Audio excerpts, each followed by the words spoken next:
तो जी व्यूवर्स, अभी वीडियो में आपको दिखाते हैं सूरजमुखी। यहाँ पर सूरजमुखी की फसल काश्त की हुई है। ये 4 से 5 महीने की फसल होती है।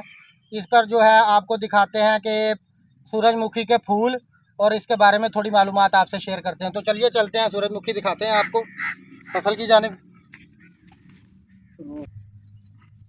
तो ये देखिए जी सूरजमुखी के फूल, ये आपको दिखाते हैं, इसके बारे में थोड़ी मालूमात बताते हैं। ये देखिए, कैमरामैन थोड़ा ज़रा आगे आगे दिखाइए आप।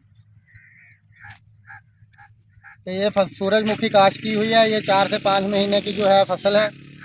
इसका पौधा है, ये आप देखें, इसकी हाइट है 4 से 5 फुट इसकी हाइट है। और ये इससे सूरजमुखी का ऑयल भी तैयार किया जाता है। और इसके अलावा इसके जो बीज हैं ये परिंदों को खुराक के तौर पर परिंदों के लिए इस्तेमाल किए जाते हैं। तो ये देखिए माशाल्लाह, इस टाइम जो है 1.5 से 2 एकड़ के रकबे में सूरजमुखी काश्त की हुई है।